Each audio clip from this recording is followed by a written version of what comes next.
Irmãos, agora pela manhã, nós vamos estar encerrando uma série de pregações que nós nos propusemos a fazer nesse mês de junho, cujo tema era, ou é, né, fé e trabalho. Fé e trabalho. Então hoje é o nosso quarto encontro, nós estamos falando sobre isso, eu tenho falado isso sempre que a gente começa.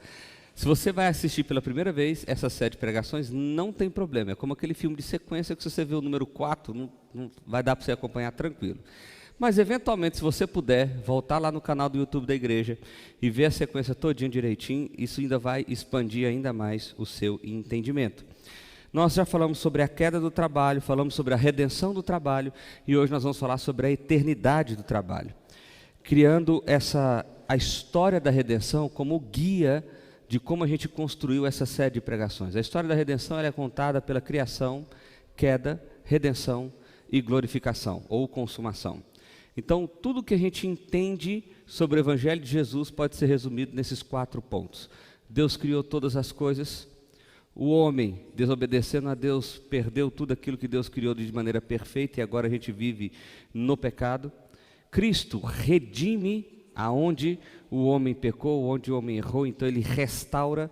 E por fim, nós aguardamos a consumação final de todas as coisas, a restauração de todas as coisas. E assim a gente compreende a história da redenção. Então hoje nós vamos falar sobre a eternidade e o trabalho. Esse é um tema que provavelmente você não vai ouvir muito em outros locais, porque é muito difícil. Fé e trabalho já é um tema pouco trabalhado, ainda mais dessa perspectiva da eternidade. Isaías 65, do verso 21 até o verso 25, está aí projetado, você pode acompanhar na sua Bíblia, na tela, enfim, aonde você sentir mais facilidade. Diz assim a palavra do Senhor: eles construirão casas e nelas habitarão, plantarão vinhas e comerão seu fruto. Não construirão para que outros habitem, nem plantarão para que outros comam, porque a longevidade do meu povo será como a da árvore, e os meus eleitos desfrutarão ao máximo as obras das suas próprias mãos. Não farão o seu trabalho em vão, nem irão gerar filhos para a calamidade, porque são a descendência dos benditos do Senhor, e os seus filhos estarão com eles. Antes mesmo que clamem, eu responderei. Estando eles ainda falando, eu os ouvirei. O lobo e o cordeiro pastarão juntos, e o leão comerá palha como o boi. Pó será a comida da serpente. Não se fará mal nem dano algum em todo o meu santo monte, diz o Senhor. Vamos orar mais uma vez? Pai, obrigado por essa manhã, obrigado por esse tempo agradável, obrigado pelo privilégio que temos de viver a oportunidade de ser igreja do Senhor. Obrigado, ó Deus, porque nós podemos louvar ao Senhor com canções tão belas, tão bem tocadas, ó Deus, e o nosso espírito se enche, ó Deus. Nós louvamos ao Senhor por isso. O que nós pedimos ao Senhor nessa hora, ó Pai, que pela Tua graça e misericórdia, o Senhor ministre aos nossos corações por meio da exposição da Tua palavra, Pai. Fale conosco de forma poderosa, alcance, ó Pai, o mais profundo do nosso ser. Que o Espírito do Senhor nos exorte, que o Espírito do Senhor nos trate, que o Espírito do Senhor nos restaure pelo poder do Teu nome, ó Deus. Assim nós adoramos a Ti em nome de Jesus. Amém, amém e amém. Bom, para a gente entender a perspectiva do trabalho no sentido da eternidade, antes de entrar no texto propriamente dito, eu preciso trazer todo mundo para a mesma linha de pensamento, porque aqui a gente tem pessoas certamente com culturas religiosas diferentes, com formas de pensar diferentes a respeito dessa lógica do mundo. Então eu quero reenfatizar essa ideia da criação, da queda e da redenção, e para isso eu vou citar, pode passar aí por gentileza, para isso eu vou citar aqui um pastor teólogo chamado Heber Campos Júnior. Tem o Heber Campos pai, que a gente chama assim, porque é o pai, e tem o Heber Campos Júnior, que é o filho. E ele diz assim, viver à luz da criação significa, por exemplo, relacionar-se com pessoas mais complicadas à luz do fato de ainda serem imagem e semelhança de Deus. Como que a história da redenção gera em nós uma perspectiva de vida, uma forma de enxergar a vida, ou ainda usando uma linguagem filosófica, uma cosmovisão da vida, quando eu penso nos 4 aspectos do Evangelho. Então, quando eu penso na criação, eu penso da perspectiva de que somos todos criados à imagem de Deus. De forma que o ser mais especial, a cereja do bolo da criação, é o ser humano. É o ser humano. Por isso, eu olho para o ser humano, por mais difícil que ele seja, como alguém que ainda foi criado à imagem e semelhança de Deus. Isso gera em mim compaixão, isso gera em mim semelhança, porque eu sou como a outra pessoa, isso gera em mim capacidade de relacionar-se com. Viver à luz da queda implica em não nutrir sonhos utópicos resultantes do esforço humano para construir uma sociedade melhor. Quando eu entendo que o mundo foi totalmente deturpado, entrou em desarmonia por causa da entrada do pecado, ele foi depravado por causa do pecado e tudo foi atingido por causa disso, então eu vivo uma realidade não utópica. O que é uma realidade não utópica? A realidade não utópica é aquela seguinte: você pensa assim, olha, esse ano está muito ruim, mas o ano que vem, quando o fulano entrar no governo, ou quando eu conquistar essa meta no meu trabalho, ou quando eu conseguir aquela habilidade, aí a minha vida vai ser totalmente perfeita. Não, não vai. Você sabe por quê? Porque mesmo que você consiga aquela habilidade, mesmo que mude o governo, mesmo que isso aconteça, mesmo que abra as portas que você não espera, tudo isso está em desarmonia do pecado. Tudo isso foi contaminado pelo pecado. Por isso nós vemos a realidade do mal em tudo. Em tudo. Tudo. Então nós temos esperança, mas não por causa daquilo que as nossas mãos podem construir. Não porque a gente pode criar um sistema de justiça mais justo ou não. Não porque a gente pode criar um sistema de relacionamento societário melhor ou não. Porque tudo isso a gente percebe que é contaminado pelo pecado e em função disso não vai ser perfeito. Não vai ser perfeito. Então o cristão, ele nunca é alguém pego de surpresa. Nossa, não acredito, essa notícia no jornal. Gente, onde é que esse mundo vai parar? Nós já sabemos, no inferno. Esse mundo vai parar lá. As pessoas que não compreenderam a restauração no Evangelho de Cristo Jesus vão parar lá. E por quê? Porque elas estão contaminadas pelo pecado, e em função disso estão cheias de si mesmas, não querem quebrantar-se de coração e arrepender-se das suas más obras, e por isso estão condenadas ao inferno eterno. Então, não deveríamos ser surpreendidos pela maldade do mundo, porque nós temos plena consciência dessa realidade. Mas viver à luz da redenção envolve a noção de uma redenção tão abrangente que afeta pessoas, não somente em sua espiritualidade, mas em todas as áreas da sua vida, inclusive no seu habitat. Então, quando nós entendemos que fomos restaurados, ou seja, a visão do Evangelho alcançou os nossos corações, eu entendi que eu sou pecador, eu entendi que eu não posso construir salvação pelas minhas próprias mãos, pelo meu próprio mérito, pela minha própria capacidade, mas isso é dado a mim de graça, totalmente de graça, por causa da manifestação de Cristo Jesus na cruz do Calvário. Ao morrer na cruz do Calvário, Ele morre também com os meus pecados. Ele assume os meus pecados, me gerando uma nova criatura, restaurada pelo poder do Evangelho, habitada pelo Espírito Santo de Deus e agora capaz de dizer não para o pecado. Eu agora sou uma nova criatura, que ainda erra. O pecado não foi completamente retirado do meu coração, mas agora o Espírito do Senhor habita em mim. E eu tenho agora a habilidade, por causa do poder do Espírito Santo, de lutar contra o pecado, de lutar contra o desejo mal do meu coração. E por isso, isso é manifestado em boas obras. Ou deveria ser assim. Então, percebeu? Criação, queda e redenção. Mas isso aqui é só o pano de fundo para onde eu quero chegar. Pode passar aí mais uma vez. A consumação é o que nós estamos querendo falar aqui nessa manhã. No entanto, ainda não vemos todas as coisas sujeitas a Cristo. Apesar de Cristo ter morrido por todas as coisas, apesar da obra de Cristo ser absolutamente perfeita e vai restaurar, redimir toda a criação de Deus, isso ainda não aconteceu. Existe um teólogo que diz que ele traz o conceito de o já e o ainda não. Ou seja, nós já somos filhos de Deus, herdeiros do céu eterno, mas ainda não habitamos lá.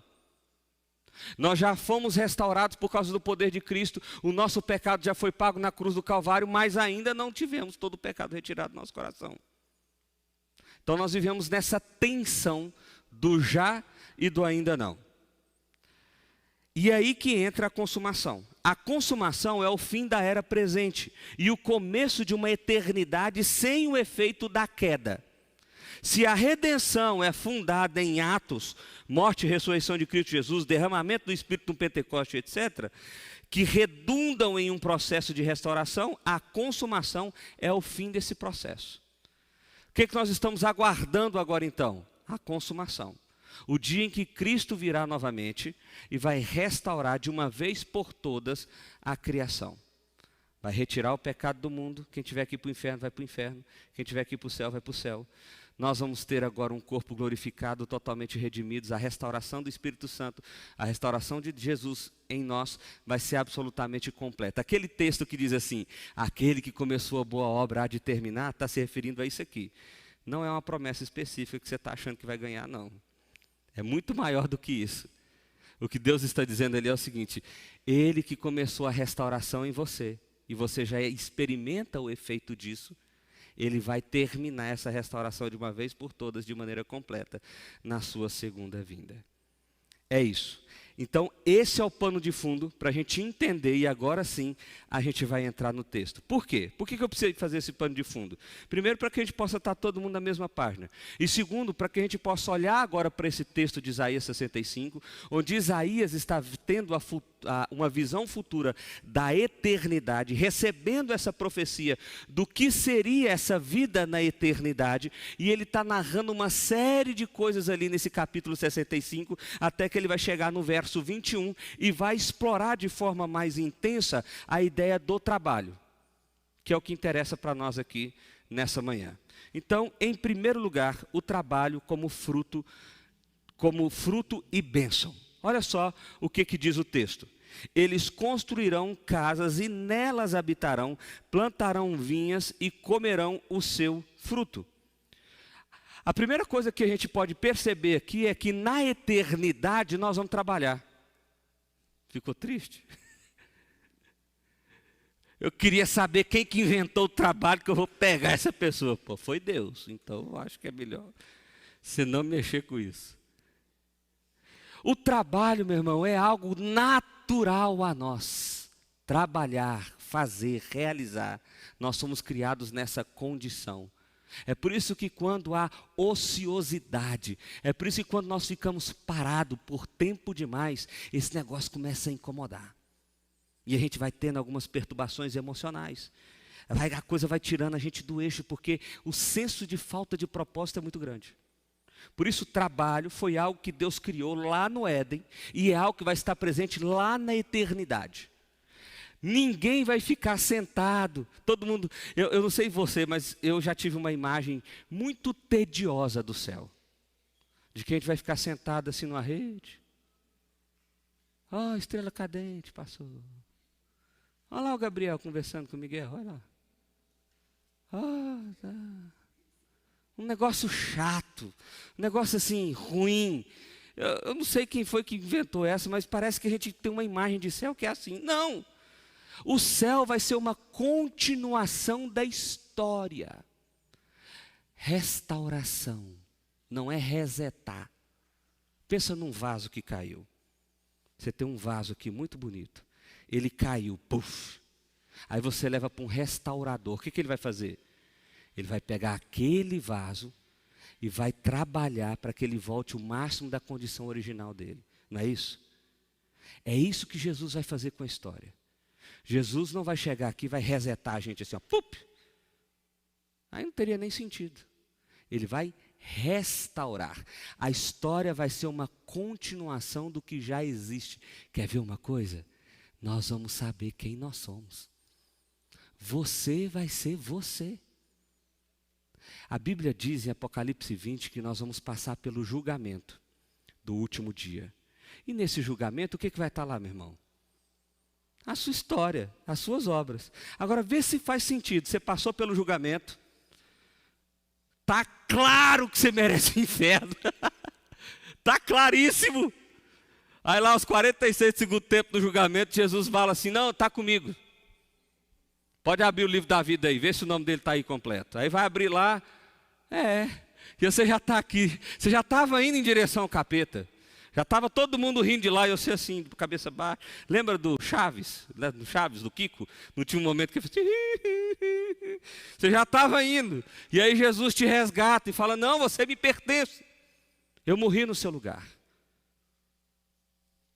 Seja bem-vindo à morada do meu Pai, que eu tanto prometi. Aí na hora que você vai entrar, reseta você. Aí você entra lá, sem saber quem você é. Não faz sentido nenhum isso. Você vai ser você. Você vai ser você. Pastor, mas eu vou lembrar das coisas melhor do que você lembra hoje. Porque hoje nós temos a nossa capacidade de construção mental prejudicada pelo pecado. Mas na eternidade não. Já pensou você 100% da sua capacidade? Eu brinco que eu tenho Alzheimer precoce, porque eu esqueço das coisas assim de um jeito tão... Talvez se você já teve um momento de aconselhamento comigo, você já contou a história para mim 2 vezes, eu reagi do mesmo jeito. A Ju briga comigo direto falando isso. A Ju falou assim, eu já te contei isso, você reagiu do mesmo jeito. Eu falei, pois eu tenho uma espécie de Alzheimer precoce, minha memória é péssima. Mas no céu não. No céu nós vamos ser nós, restaurados, corpo glorificado, 100% capazes. E vamos trabalhar. Então nós não seremos ociosos. Segundo, nós iremos trabalhar, todo mundo. Terceiro, nós construiremos novas coisas. Meu irmão, eu fico imaginando isso aqui. Porque se a história é uma continuação, você imagina que o homem pecador, miserável, conseguiu construir um troço desse aqui, que faz um monte de coisa, e está avançando ainda mais na tecnologia, com maldade no coração, alguns construindo para fins maus. Você imagina o que vai ser a gente, sem essa maldade, totalmente capazes, e agora construindo novas coisas. Vai ser legal demais esse negócio. Vai ser bom demais isso aí. O que nós vamos avançar em tecnologia, em relacionamento, em construção de sociedade, vai ser um negócio assim absurdo. E vai ser muito bom. Porque nós vamos construir novas coisas. E detalhe, nós vamos desfrutar dessas novas coisas que nós construímos. O texto vai continuar e eu quero deixar esse 4º ponto para explorar melhor no outro verso. Mas eu queria que você tomasse isso como consciência. Quando eu olho para a eternidade, eu não estou pensando numa aposentadoria eterna. Eu estou pensando em um lugar onde eu vou poder trabalhar totalmente capaz, totalmente restaurado, sem pecado nenhum e construindo novas coisas. Então, quando eu olho para a eternidade, como que isso alcança o meu coração aqui agora? Bom, se na eternidade o meu propósito vai ser exercer um trabalho, e eu vou construir, eu vou fazer novas coisas, e etc. e tal, ainda que eu não esteja vivendo essa realidade, ela já é realidade para mim, porque eu já sou cidadão da eternidade por causa do que Cristo fez na cruz do Calvário. Então, olhar para lá deveria me olhar para mim aqui agora e pensar assim, eu posso já viver essa experiência aqui e agora. O que significa? Eu vou desenvolver um trabalho para abençoar pessoas. Eu vou fazer o melhor que as minhas mãos podem produzir. Eu posso ser criativo para criar novas coisas. Olhando para a eternidade, isso impulsiona o meu coração para que agora eu possa manifestar, mesmo que numa porção pequena, a realidade do que vai ser na eternidade. Mas o texto continua, olha só, acompanha comigo. Verso 22 e verso 23. Não construirão para que outros habitem, nem plantarão para que outros comam, porque a longevidade do meu povo será como da árvore, e os meus eleitos desfrutarão ao máximo as obras das suas próprias mãos. Não farão o seu trabalho em vão, não irão gerar filhos para a calamidade, porque são a descendência dos benditos do Senhor, e os seus filhos estarão com eles. Olha só que coisa interessante dessa visão que Isaías está tendo. Eu não me lembro, tem uma canção de um cara que fala assim, que construiu um prédio.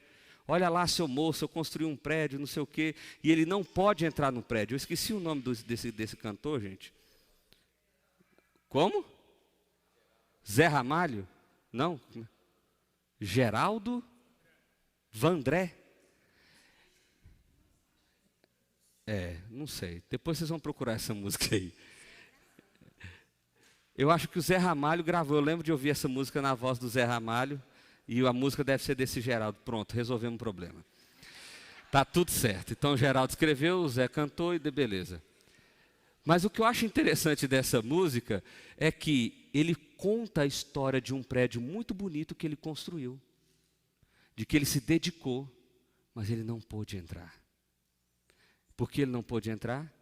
Porque ele não era daquele nível, ou ele não era bom o suficiente para participar daquilo que havia sido construído ali. Sabe o que isso mostra? A música nos conduz a esse senso de injustiça. Quando a gente ouve a música, gera uma certa inconformidade no nosso coração. Poxa, que absurdo, como é que ele não pôde entrar? E por que isso acontece? Porque nós vivemos no mundo em queda. Por causa do pecado. O sistema é completamente injusto. Não importa qual sistema você adote, ou qual sistema você acha que seja melhor. Todo ele é injusto, porque ele foi construído pelas mãos humanas. E as mãos humanas só constroem aquilo que é baseado no pecado, na queda. Mas nesse caso aqui, olha só a visão de Isaías. Não construirão para que outros habitem. Não plantarão para que outros comam. No verso anterior ele já tinha dito assim, olha, eles construirão casas e nelas habitarão. Eles plantarão vinhas e comerão dos seus frutos. Haverá justiça. Haverá justiça. Não haverá injustiça no sistema de trabalho construído pela sociedade eterna de Deus. Isso deveria animar o nosso coração. Percebe? Eu tenho uma perspectiva real de hoje. Há justiça hoje?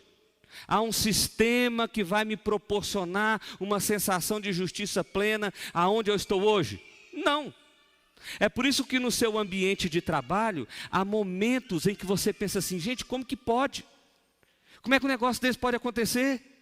Não tem lógica que esse cara fez isso, não tem lógica que esse patrão quer fazer isso, não tem lógica que esse funcionário quer fazer aquilo. Pessoas que a gente ama, de repente, são pessoas que mais nos prejudicam, mais nos frustram. Por quê? Você está inserido no mundo em queda, aguardando a restauração final. Se você é cristão e entendeu essa realidade, você não está surpreso com isso. Haverá traição, haverá mentira, haverá engano, haverá tudo isso. Por quê? Porque nós estamos nesse mundo caído. No entanto, nós não somos esse pessimista assim, então acabou o mundo, acabou, tristeza, eu tenho que derramar mesmo fúria aqui, fogo, raio, matar todo mundo, acabar com isso. Não, nós vivemos com esperança, porque nós sabemos que haverá um dia que todo esse sistema injusto que nós estamos inseridos por causa do pecado, não vai existir mais. E nós vamos desfrutar do nosso trabalho. Haverá justiça e não injustiça. O trabalho terá efeito a longo prazo. Por quê? Porque nós vivemos por toda a eternidade. Eu tenho umas viagens assim, sabe? Eu fico pensando o seguinte. O universo, há uma teoria de que o universo é sem fim. Ele é infinito. Nós não sabemos exatamente disso. Mas o homem diz que ele é infinito porque não consegue enxergar o fim dele. Nós não temos capacidade de explorar o universo. Nós fazemos parte de um sistema que faz parte de uma galáxia, que faz parte de outras milhões de galáxias. Essa é a lógica. Então nós não exploramos nem a nossa galáxia. Nós estamos no sistema solar, tiraram o Plutão lá agora, que é estrela, não é mais planeta. Cresci aprendendo que o Plutão era estrela, era planeta, agora só porque o bichinho é pequenininho. Mas nós não sabemos. Nós não sabemos, a verdade é que nós não sabemos. Você imagina na eternidade? Porque o universo vai ser esse aqui que nós vamos habitar. Deixa eu te contar um segredo. Nós vamos morar nessa terra aqui. Essa aqui.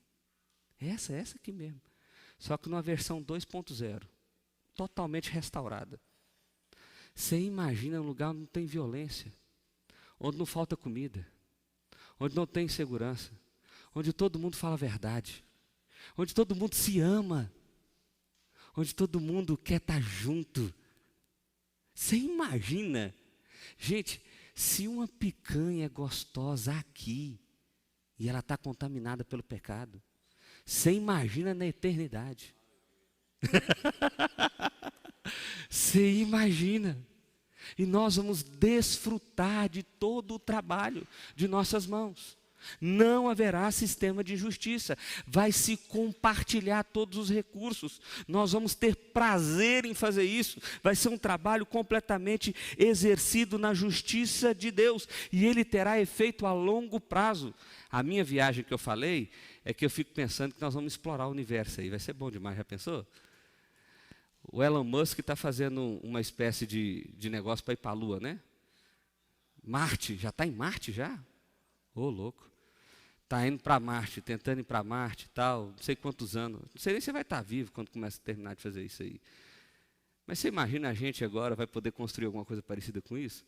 Isso aqui é só viagem minha, tá? Não leve isso em consideração, não. Isso aqui é quando a gente está lá no banheiro tomando banho e fica pensando nesses trem.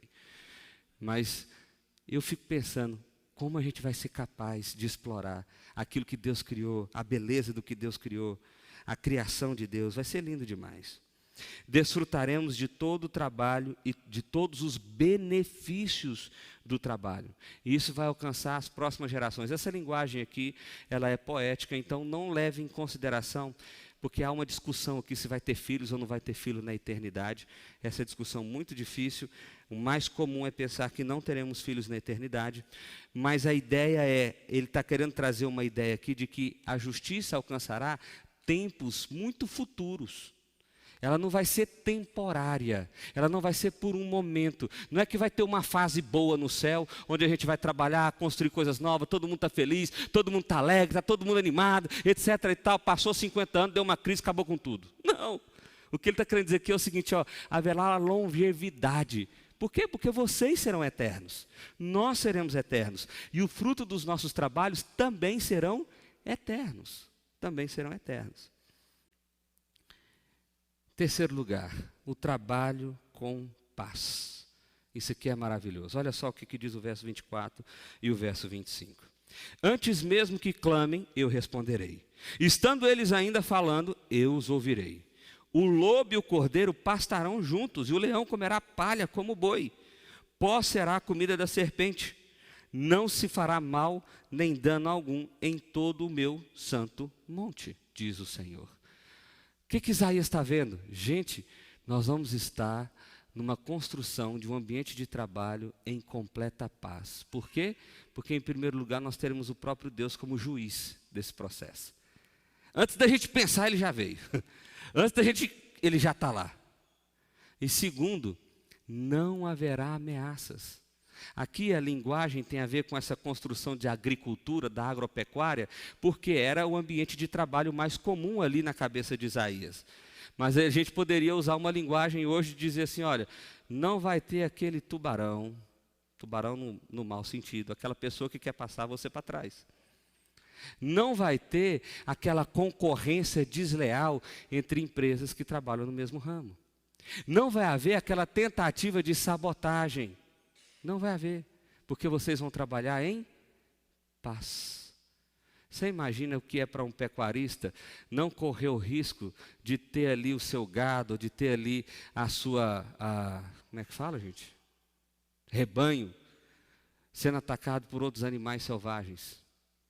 Tranquilo, pode deixar em paz. Risco de morrer? Zero. Zero, está tudo certo. Risco de ter algum tipo de perigo? Zero. Na eternidade é isso que nós vamos ter. Isso deveria ministrar em nossos corações o desejo de agora, nesse momento, gerar esse ambiente de paz no trabalho em que eu estou inserido. Agora.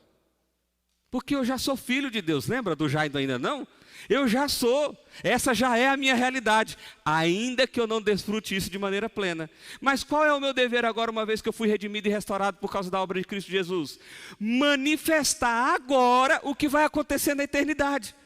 Então eu e você, no nosso ambiente de trabalho, somos ministros da paz do Senhor. Dessa paz aqui. O problema é que às vezes nós somos a pessoa que sabota. Às vezes nós somos a pessoa que humilha. Às vezes nós somos a pessoa que gera caos. E aí nós fazemos isso porque nós esquecemos a nossa identidade, de quem nós somos no Evangelho de Cristo Jesus. Algumas aplicações.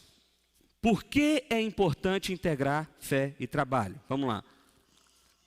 Em primeiro lugar, a fé traz paz interior espiritual, protegendo do esgotamento que o trabalho pode causar. O Evangelho nos oferece uma identidade não baseada no desempenho, evitando tanto a arrogância do sucesso quanto a destruição emocional do fracasso. Quando eu integro a minha fé à realidade do meu trabalho, então meu trabalho não é o fim último, lembra disso? Ele é o meio, ele não é o fim. Então ele não me esgota, ele não toma todo o propósito de quem eu sou, ele não gera identidade em mim, porque no fim ele é o meio e não o fim. Então eu tenho tranquilidade, eu tenho paz para trabalhar. Segundo, a fé revela a dignidade e a utilidade de todo o trabalho, evitando assim o desgosto que pode surgir no trabalho sem propósito. Ah, pastor, eu queria ser arquiteto, mas eu não consegui, eu agora sou engenheiro. E eu não gosto disso. Ah, pastor, eu sou frustrado com o meu trabalho porque eu queria ganhar muito dinheiro e meu trabalho não permite eu ganhar muito dinheiro. Ah, pastor, eu queria ter um trabalho que me desse muito status, assim, que eu ficasse famoso, mas o meu trabalho... Percebe que a gente está tentando buscar dignidade, propósito, identidade no próprio trabalho em si? Quando eu integro a realidade da fé ao desempenho do meu trabalho, então é a fé que traz propósito, dignidade e identidade para mim. E o trabalho nada mais é do que o meio de eu exercer isso. De forma que qualquer trabalho, seja ele qual for, ele é digno o suficiente para Deus. Porque eu estou cumprindo o propósito de Deus. Então o que dá valor ao meu trabalho não é o que a sociedade pensa ou o quanto ele é bem ou mal remunerado, mas é o desempenho desse trabalho da perspectiva de glorificar o Senhor. Terceiro, a fé fornece bússola moral que protege o trabalho de ser corrompido. Uma vez que eu entendo que o meu trabalho é o exercício de manifestação da glória de Deus, de quem eu sou, então isso me traz uma bússola moral, porque se eu estou fazendo para Deus, eu não posso fazer de uma maneira que não seja santa, de uma maneira que não seja excelente, de uma maneira que não represente quem eu sou em Deus. Mais uma, pode passar aí. A fé oferece uma visão de mundo que impede o trabalho de controlá-lo e moldá-lo conforme os seus padrões. Uma vez que eu enxergo a fé, a minha fé me faz perceber o que é o meu trabalho, então não é o meu trabalho quem me controla, mas sou eu quem controla o trabalho. Porque o trabalho controla a gente, não controla? Vai gerando uma ambição, vai gerando uma vontade, eu quero crescer, eu quero ir, eu quero não sei o quê. Quando você percebe, sua família desmoronou, algumas coisas ficaram para trás, coisas que eram importantes não foram feitas. Lembra daquele filme Clique? Os meninos mais novos nem lembram, nem sabem que filme que é esse.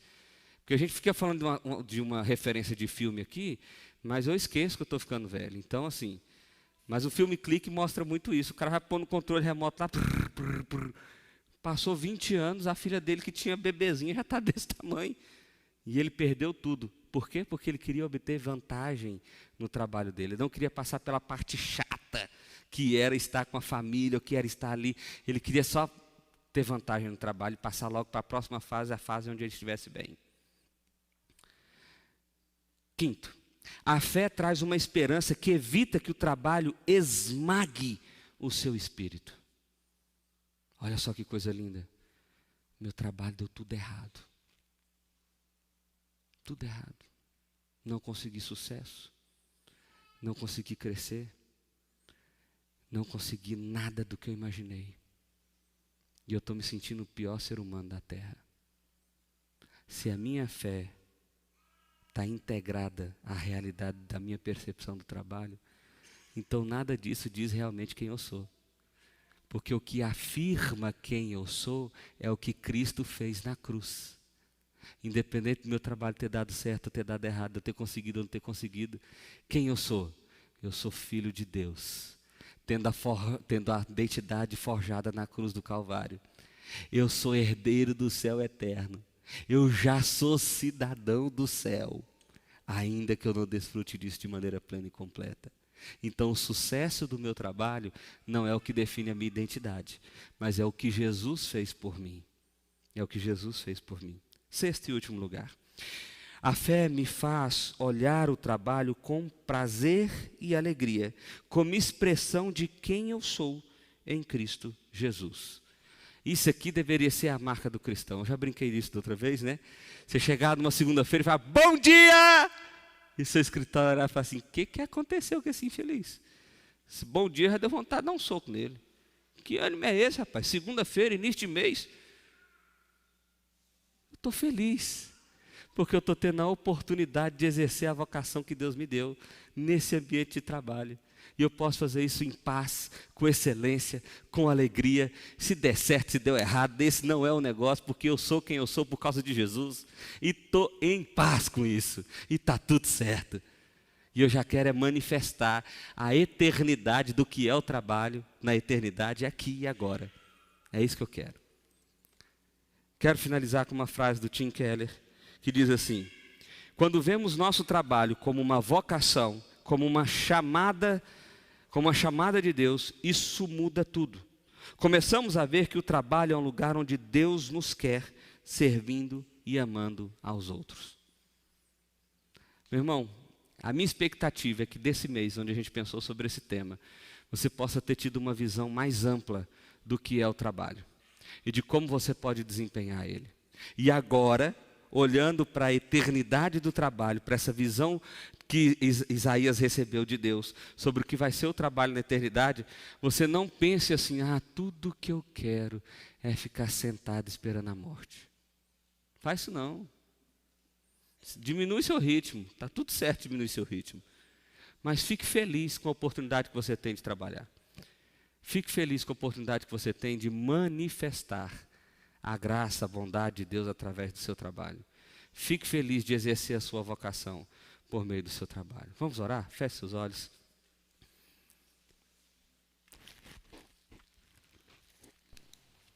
Nós vamos louvar a Deus agora.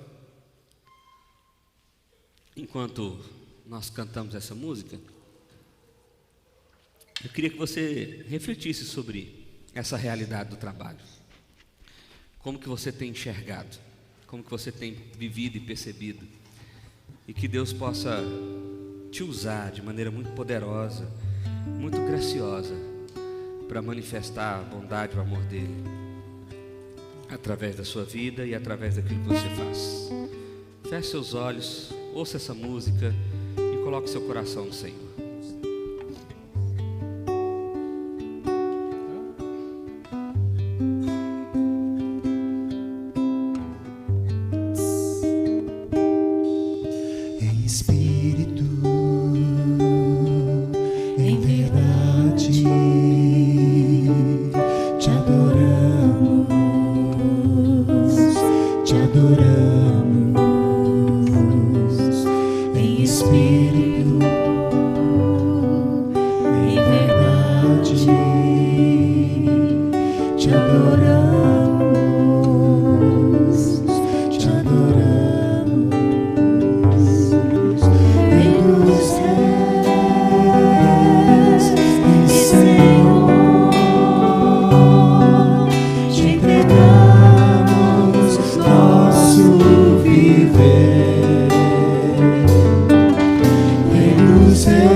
Senhor,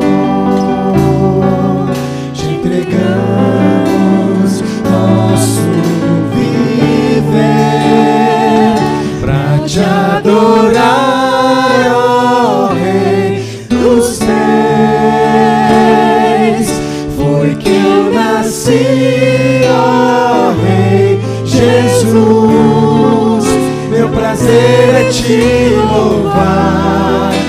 prazer é estar nos átrios do Senhor. Meu prazer é viver na casa de Deus, onde flui o amor.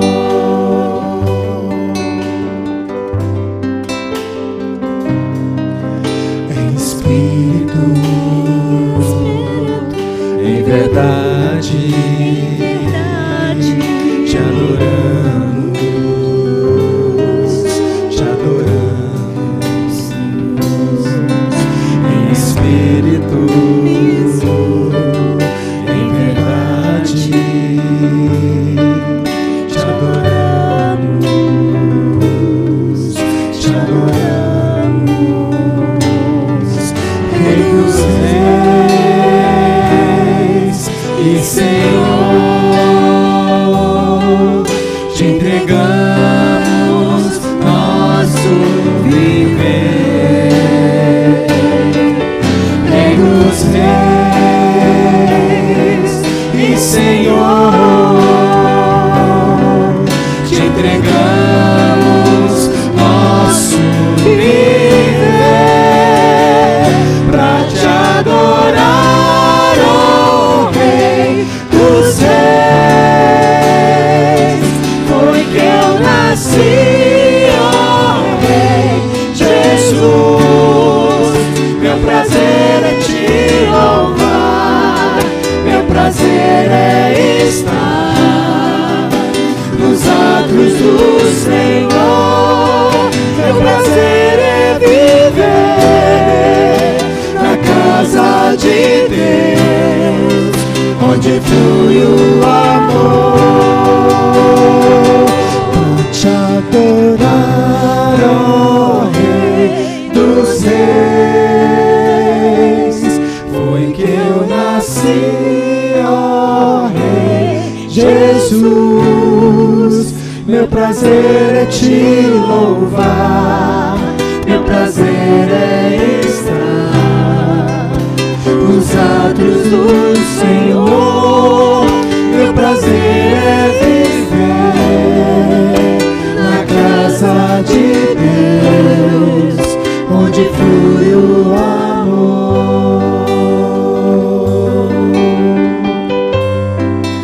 Ministrando louvor,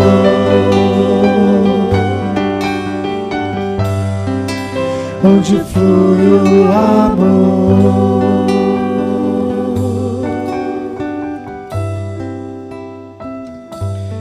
Pai, nós queremos adorar o Teu nome, ó Deus.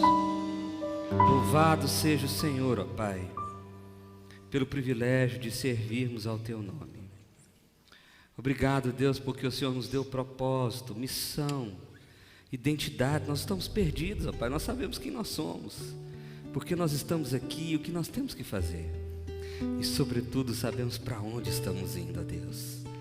Nós louvamos o Teu nome, ó Deus, que a perspectiva da eternidade do Senhor, esse presente lindo que o Senhor nos deu, chamado vida eterna, alcance o nosso coração, o nosso intelecto, ó Pai, para que hoje, aqui e agora, nós possamos manifestar, ó Deus, quem nós somos na eternidade. Nós possamos demonstrar a esse mundo, ó Deus, a alegria de viver o Evangelho do Senhor. Pai, eu peço ao Senhor, nos capacita também.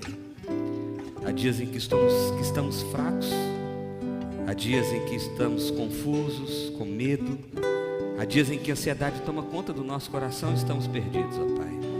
Por isso nós clamamos ao Senhor, vem com Teu Espírito, redireciona o nosso coração, nos mostra o caminho da verdade do Senhor, ó Pai. E então gera ânimo, alegria, esperança, vida em nós, ó Pai, para que nós possamos ser essa manifestação do amor do Senhor aonde e com quem estivermos, ó Pai. Abençoe a cada um de nós com Teu amor, em nome de Jesus.